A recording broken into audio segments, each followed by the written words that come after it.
कहीं कोई दिक्कत नहीं है। यहाँ जीत सुनिश्चित है। वो कोई भी पैतरा अपना लें इस बार।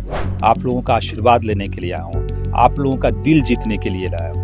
और जब दिल जीत जाएंगे तो वोट तो मिल जाएगा ही। कि जो लालटेन के भी समर्थक होंगे, हम इस बार उनका भी दिल जीतकर, उनका भी पैर छूकर, उनका भी आशीर्वाद लेकर, अंतरात्मा की आवाज़ बुलंद करके उनसे भी वोट लेके जाएंगे। विधायक बन जाते हैं तो आपकी प्राथमिकताएं क्या होंगी, क्योंकि लगातार आप लंबे समय से मधुबनी आते रहे हैं। कि समस्याएं यहाँ एक नहीं है, समस्याएं अनंत समस्याएं हैं। जो हम लोग नारा दे दिया कि 2025 225 फिर से नीतीश, तो कोई वैकेंसी है ही नहीं, तो वो कहाँ से मुख्यमंत्री बन जाएंगे। इसलिए तेजस्वी यादव जी के लिए कोई वैकेंसी नहीं है। वो कितने भी वादे कर लें।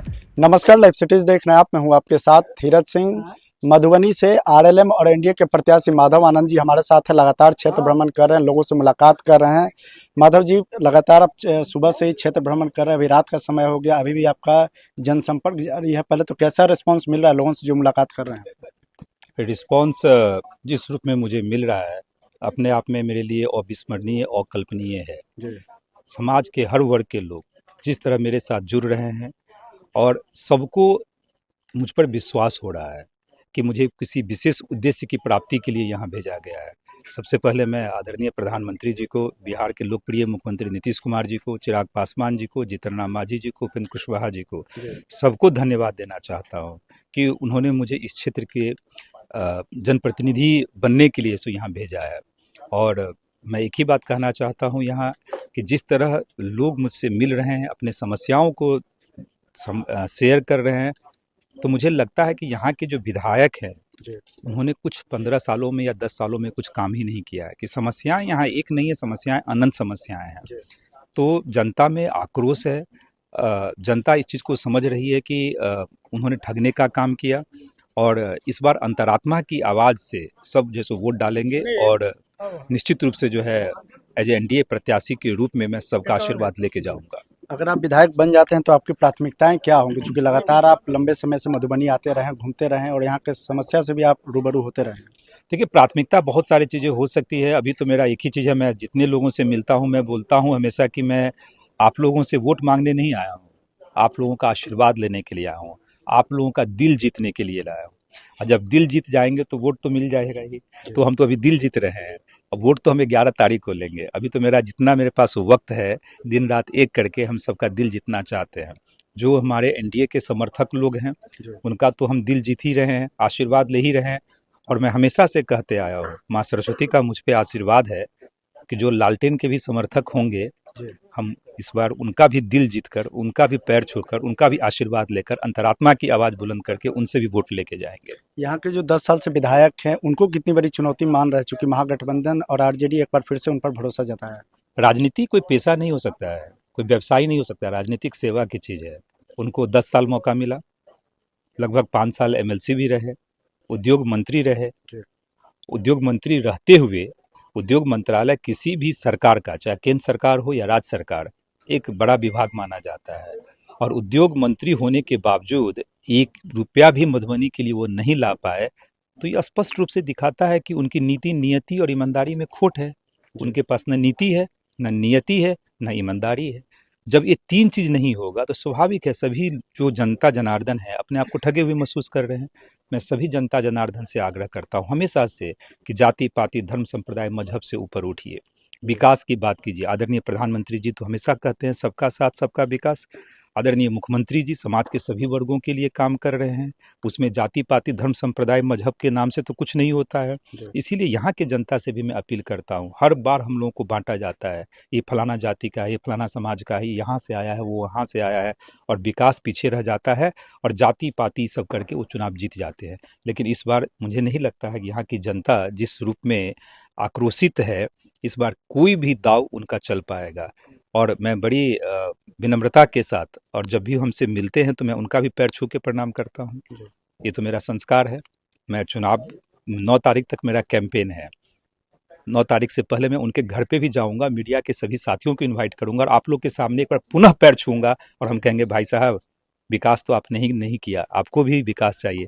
अंतरात्मा की आवाज़ जगाइए, भले लालटेन का सिंबल आपने ले लिया है, लेकिन वोट मुझे डाल के जाइए। एनडीए के आप प्रत्याशी हैं, क्या लगता है कि जो आरएलएम पार्टी है उसके आप सिंबल पे आप चुनाव लड़ रहे हैं, क्या कोई दिक्कत भी आ रही है? चूंकि आरएलएम नई पार्टी है, लोगों तक इस सिंबल को पहुंचाने में दिक्कत भी आ रही है? कोई दिक्कत नहीं आ रही है। हर घर में आदरणीय प्रधानमंत्री जी ने सिलेंडर पहुंचा दिया है और हम लोग हर घर में सिलेंडर है। जी। हम लोग जा रहे हैं, आज पूरे दिन भ्रमण कर रहे हैं, लगभग हर दरवाजे पे सिलेंडर रखा हुआ था। हम लोग को सिलेंडर ले जाने की आवश्यकता भी नहीं पड़ी। तो जब हर घर में आदरणीय प्रधानमंत्री जी ने सिलेंडर पहुंचा दिया तो हम लोग को कहाँ कोई दिक्कत है। और एनडीए परिवार मेरा एकजुट है, इंटैक्ट है। आप सामाजिक इक्वेशन भी देखें तो हम लोग बहुत स्ट्रांग हैं। हर वर्ग के लोग हम लोग को समर्थन कर रहे हैं, सब विकास की बात कर रहे हैं, जाति पाति धर्म संप्रदाय की बात नहीं कर रहे हैं। तो कहीं कोई कठिनाई नहीं है, कहीं कोई दिक्कत नहीं है। यहाँ जीत सुनिश्चित है।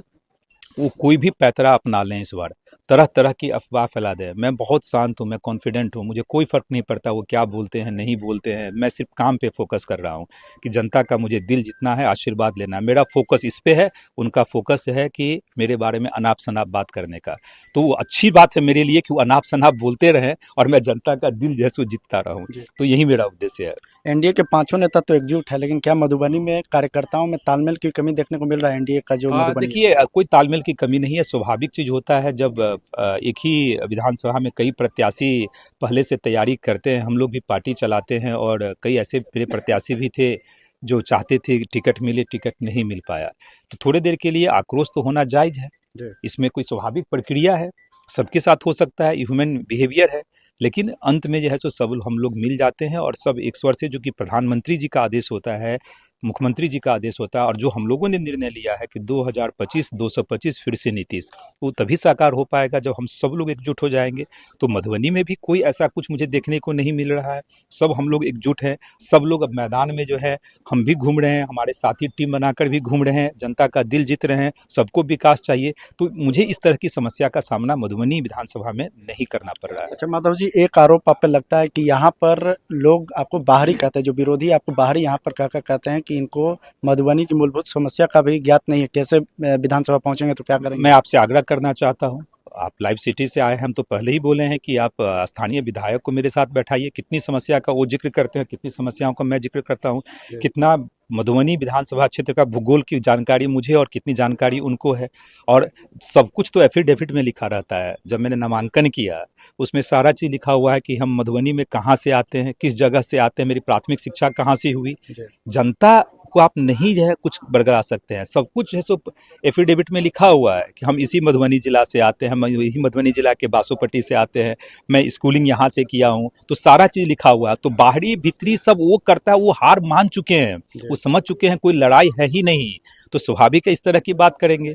क्या बाहरी भीतरी होता है? मधुबनी जिला में भी हम लोग बांट दें आपस में कि मधुबनी शहर का ही बंदा कोई चुनाव लड़ेगा, पंडौल का नहीं लड़ेगा, रेखा का नहीं लड़ेगा, ऐसा तो होता नहीं है। तो वो चुनाव चूंकि वो हार मान चुके हैं, वो हार चुके हैं। तो इस तरह की बातें करते हैं, इस पर न जनता संज्ञान लेती है, न हम संज्ञान लेते हैं। जनता भी समझती है, सारे पेपर में आ चुका है कि हम कहाँ के हैं, कहाँ के रहने वाले हैं, कहाँ पढ़ाई लिखाई हुई है।